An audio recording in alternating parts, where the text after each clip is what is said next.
Hello hi बच्चों, कैसे हो आप। मैं हूं आपका दोस्त ऑन एजू दोस्त। ओके सो देखते हैं आज हम लोग जो नया टॉपिक है रियल नंबर्स में वो हम लोग क्या डिस्कस करने वाले। ठीक है, तो जनरली क्या होता है, there is something called as terminating expansion and non terminating. अब टर्मिनेटिंग डेसिमल एक्सपांशन मतलब क्या, कहाँ ना कहाँ जाके वो ख़त्म हो जाएगा। हम लोग जब भी निकालते हैं ना डेसिमल फॉर्म में, तो कहाँ ना कहाँ जाके वो ख़त्म हो जाएगा, उसको हम कहते हैं टर्मिनेटिंग या टर्मिनल डेसिमल एक्सपांशन। अब इसको समझना कैसे, आपको जो डिनोमिनेटर है आपको डिनोमिनेटर को सॉल्व करना है, उसके सब फैक्टर्स निकालने हैं।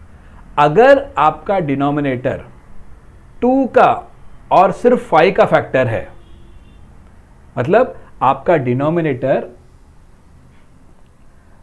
डिनोमिनेटर है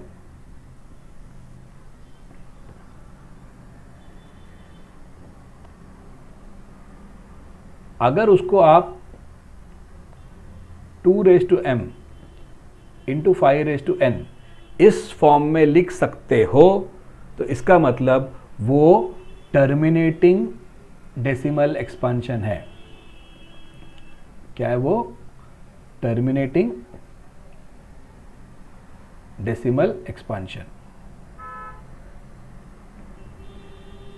अगर आप उसको इस फॉर्म में नहीं लिख सकते, इसका मतलब वो टर्मिनेटिंग डेसिमल एक्सपांशन नहीं है। अब एक एग्जांपल देता हूं। अब समझो नंबर है 20 को आप लिख सकते हो 2 इंटू 2 इंटू 5, मतलब 2 स्क्वायर इंटू 5^1। ठीक है, तो ये हुआ टर्मिनेटिंग डेसिमल एक्सपांशन। अब 25 है, तो आप लिखोगे उसको 5 इंटू 5 स्क्वायर। तो लोगों को लगे अरे अच्छा 5 इंटू 5 स्क्वायर, तो इसका मतलब ये तो 2m इंटू 5n का फॉर्मूला में नहीं है, फॉर्मेट में नहीं है। फॉर्मेट में है, क्योंकि जब हम कुछ भी नहीं लिखते हैं तो इसका मतलब 2^0 into 5 square. 2^0 anything raise to 0 is nothing but 1, so 1 into 5 square करके आएगा। ठीक है, सिमिलरली अगर 4 रहा तो क्या आएगा 2 इंटू 2, इसका मतलब 2 स्क्वायर इंटू 5^0, सो मतलब क्या 2 स्क्वायर इंटू 1। अगर सम ऐसा है, सपोज फॉर एग्जांपल सम में 12 आ गया, अब ये 2 है इंटू 2 है इंटू 3 है, बराबर। सो इसका मतलब क्या आएगा 2 स्क्वायर इंटू 3^1। अब ये जो फॉर्म है इसमें 5 नहीं है, इसमें 3 है, इसका मतलब ये क्या होगा, this will be non terminating decimal expansion. ठीक है, ये समझना बहुत ज़रूरी है। अगर डिनोमिनेटर में जो भी नंबर है वो 2m इंटू 5n, m मतलब ऐसे एक वेरिएबल, आप m बोलो या कोई भी ये बोलो, ठीक है, 2a मल्टीप्लाइड बाई 5b, ऐसा कुछ नहीं है कि m और n। ओके, ये सिर्फ एक नंबर से वेरिएबल है, आप कोई भी वेरिएबल कर सकते। 2 और 5 के फैक्टर्स में अगर आंसर परफेक्ट आता है तो वो टर्मिनेटिंग डेसिमल एक्सपांशन है। अगर 2m इंटू 5n के फॉर्म में नहीं आ रहा है तो वो क्या है, वो नॉन टर्मिनेटिंग डेसिमल एक्सपांशन है।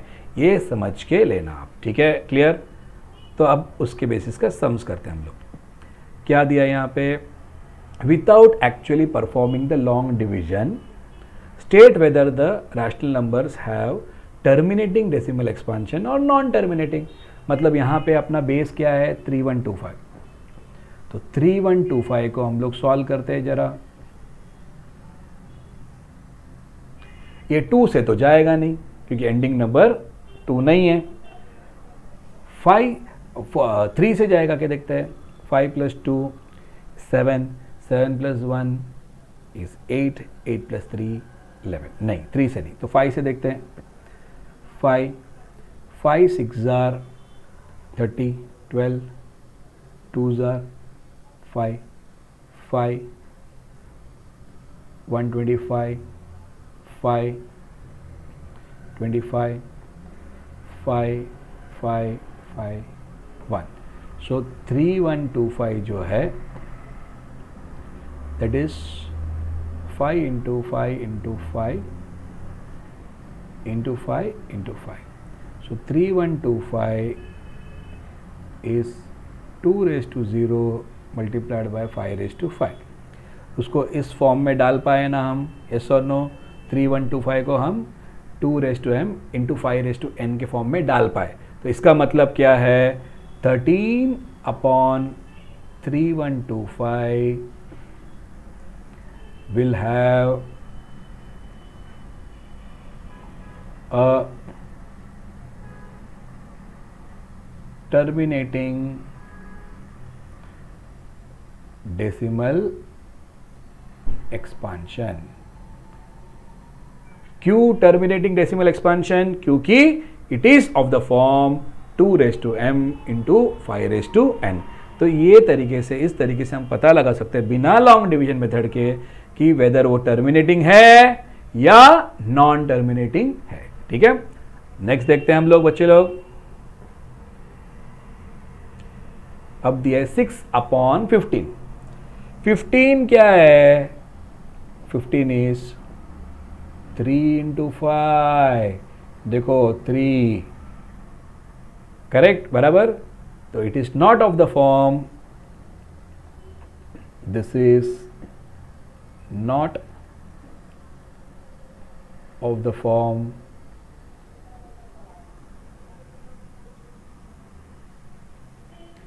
To raise to m to 5 raised to n. Understood, is clear? Yes और नो? इसीलिए ये क्या आएगा, this will be non terminating okay decimal expansion. Clear, understood? हाँ या ना, समझ में आ रहा है? तो ये समझना बहुत ज़रूरी है. Okay, so what is it? तो आप देखो, ओके 3 into 5 करके हम लोग बोलेंगे, लेकिन एक जरा ध्यान रखो, 6 upon 15 can be written as 3 into 2 upon 3 into 5. बराबर है? करेक्ट. हम लोग जनरली क्या 15, हाँ अरे 15 ऐसा बोल के देख के फटक से आंसर कंक्लूड करेंगे this is not of the form करके. लेकिन ये जरा ध्यान दो, ये करने के पहले 6 upon 15 है, बराबर है? तो 6 upon 15 को हम कट कर सकते हैं ना, तो 3 कट हो जाएगा, तो बचेगा क्या 2/5. समझ में आ रहा है? बचेगा क्या 2/5. और 5 क्या है? 5 इज नथिंग बट 1 into 5, या you can also say 2 raised to 0 into 5 raised to 1. ये इस फॉर्म में आ गया. समझ में आया? इसका मतलब क्या है? Okay, this is a terminating decimal expansion. बच्चे लोग, ये बहुत इंपॉर्टेंट सम है. क्यों? क्योंकि हम लोग सिर्फ 56 upon 15 देखेंगे, 3 into 5 अच्छा फॉर्मूला में नहीं बैठ रहा, खत्म. ऐसा नहीं करना है. हमको पहले ये देखना है कि 6 और 15 में कोई कॉमन है क्या.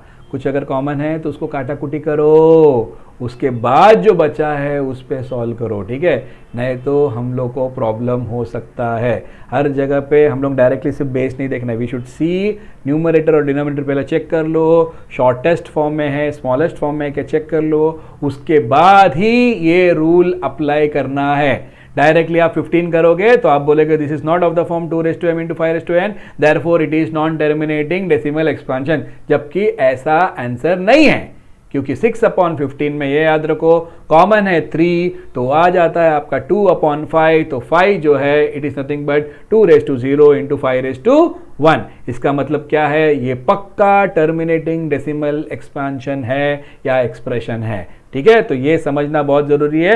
Just do not see the denominator, also check whether numerator upon denominator is of the smallest form. Smallest form नहीं है, अगर सॉल्व होता रहेगा तो उसको पहले सॉल्व करो, उसके बाद फिर ये जो रूल है वो अप्लाई करो. ठीक है, क्लियर? अब नेक्स्ट हम देखते हैं हम लोग 35 upon 50. अगेन देखो बच्चे लोग, 35 upon 50 को हम लोग अगर सॉल्व करेंगे, सो 5 7s are 5 10s are, सो 7/10 है, तो 10 को हम लोग किस तरीके से लिख सकते हैं, 2 × 5, बराबर है। सो 2 × 5 लिख सकते हैं, तो इसका मतलब क्या, ओके 2⁻1 × 5⁻1, तो इसीलिए क्या आएगा, okay this has a terminating decimal expansion. Clear, getting my point, logic समझ में आ रहा है आपको, तो ये समझना बहुत ज़रूरी है, ठीक है। So whenever you are doing a sum, so kindly please remember this, shortest form में इसको लेके आना और उसके बाद उसको सॉल्व करना। शॉर्टेस्ट फॉर्म में लेके आने के बाद अगर सॉल्व करेंगे तो आराम से हमको आंसर्स मिल जाएंगे, ठीक है, fine, clear, getting my point. अब ये बोला है, write down the decimal expansion of those rational numbers in which have terminating decimal expansion. ये अब हम लोग डिवीजन मेथड से भी कर सकते हैं, okay, we can do it in division method as well. कैसे करना है डिवीजन मेथड में, देखो अब 35/50 है, okay, we'll do it by division method. हाँ बच्चे लोग,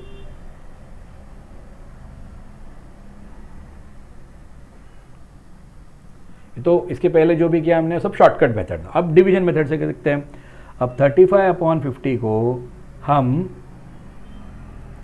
7/10 भी लिख सकते हैं, तो ये 7 लिखो, डिवाइड बाई 10, 0 आएगा, मैंने 0 इधर आएगा 7 0, सो यहाँ पे आएगा 70.7 माइनस 70 0, ये ख़त्म हो गया। इसका मतलब क्या है, 35/50 इज नथिंग बट 0.7, 0.7 में ख़त्म हो गया आंसर, आगे किधर जा नहीं रहा है, इससे समझ रहा है इट हैज़ टर्मिनेटिंग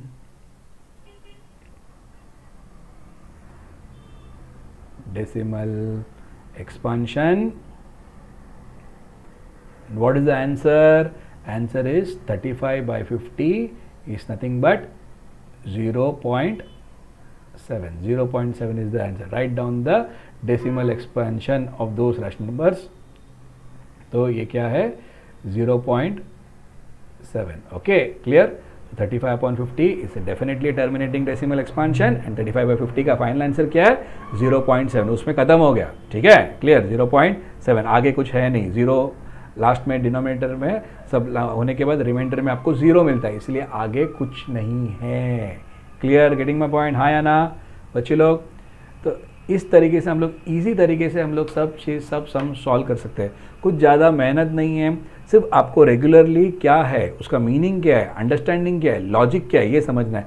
मैथ जो है सबसे इजी सब्जेक्ट है, अगर आप रेगुलरली समझो और रेगुलरली अंडरस्टैंड करो तो। ऐसे और बहुत सारे सम्स लेके हम लोग आएंगे, ठीक है, हमारे आगे के वीडियो में। तब तक के लिए हमारे चैनल को आप सब्सक्राइब कीजिए, वी आर एजू दोस्त, आपके दोस्त, ओके। तो please do subscribe to our channel, okay. So मिलते हैं हम लोग नेक्स्ट वीडियो में, चलो बाय, सी यू।